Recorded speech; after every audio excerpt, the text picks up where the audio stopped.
Баршаңызға сәлем достар, арнама қош келдіңіздер. Сіздерге осындай арасы қатпар болып шығатын қаттама нанның рецептімен бөлісемін. Және видеода жасалу жолының барлық құпияларын айтып өтемін. Сондықтан видеоны соңына дейін қарап, маңызды сәттерін жіберіп алмаңыз. Ең алдымен қамырын илеп дайындап аламыз. Ол үшін бізге 200 грамм жылы су, 200 грамм жылы сүт және 1 шай қасық тұз, 1 шай қасық қант керек болады. Барлығын бір ыдысқа салып, осылай қанты мен тұзы ерігенше кішкене араластырып аламыз. Және 1 шай қасық ашытқы қосып, кішкене араластырып, еліктен өтіп дайын тұрған ұнымызды үстінен қосып, қолымыздың көмегімен қамыр илеп шығамыз. Қамырымыз қатты болып қалмау керек, орташа тығыздықтағы қамыр илеп аламыз. Достар, барлық заттың құрамы мен мөлшерін астыдағы тұрған описание бөліміне жазып қалдырдым. Дәл осы рецептпен жасайтын болсаңыз, қаттамаларыңыз сәтті шығатын болады. Қамырымызды илеп болғаннан кейін 20 минутқа осылай бетін жауып, иі қанғанша қоя тұрамыз. 20 минуттан соң қамырымызды алып, өзімізге қамыр жаюға ыңғайлы болатындай бөліктерге бөліп аламыз. Мен ұсақ етіп осындай 4 бөлікке бөліп шықтым. Енді барлығын қолымның көмегімен илеп суала жасап аламын.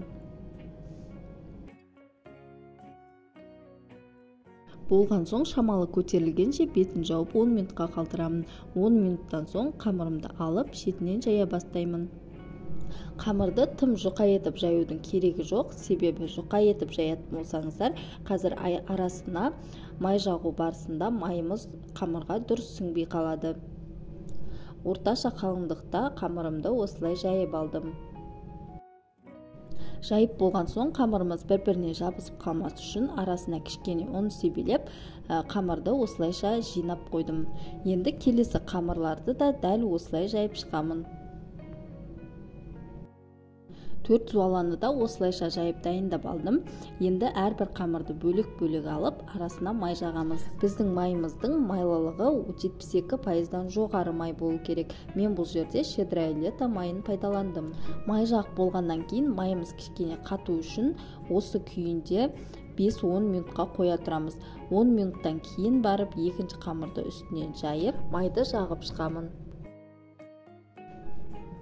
Барлығын дерлік осылай жасап шықтым. Алдыңғы қаттама жасағанда мен осылай қамырды жайып, майымды кептірмей жатып, үстінен қамырымды орналастырып жасайтын едім. Бұл менің қаттама жасаудағы ең басты қателігім екен. Олай жасайтын болсақ, біздің қаттамамыз дұрыс шықпай қалады. Сондықтан міндетті түрде майымызды қатырып алу керекпіз. Дәл осы рецепті мен ұзақ іздедім және сәтті шыққаннан кейін сіздермен бөлісейін деп шештім. Сондықтан мені қолдап, лайк басып, астыдағы тұрған подписаться батырмасын басып, арнама тіркеліп кетуді ұмытпаңыз. Алдағы уақытта да сіздермен көптеген рецепттермен бөлісетін боламын. Қамырымыздың арасына майын жағып дайындап болғаннан кейін осы видеодағыдай етіп ораймыз және ортасынан пышақтың көмегімен осылай кесіп аламыз. Және қамырымыз жабысып қалмас үшін бетіне кішкене май жағып, бір-біріне осы видеодағыдай беттестіреміз. Біздің қаттамамыздың арасы қатпар болып шығуы осы қамырын орағанына байланысты болып келеді. Осы тұрған жерінен ортасынан тағы 2 бөлікке бөлемін. Одан соң қамырымды видеодағыдай етіп орап шықтым.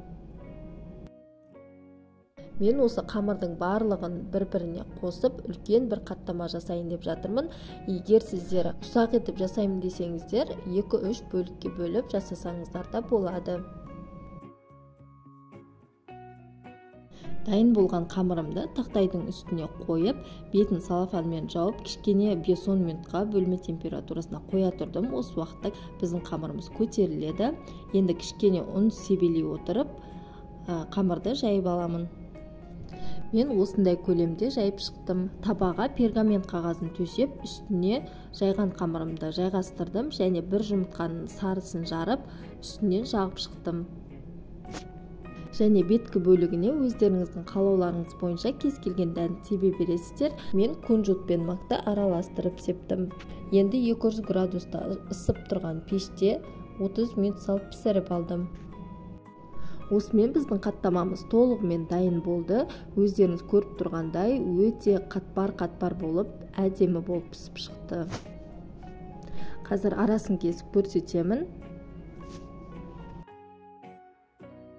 Видеоны соңына дейін қарағандарыңыз үшін рахмет. Егер сізге видео ұнаған болса, лайк басып, арнама тіркеліп кетуді ұмытпаңыз.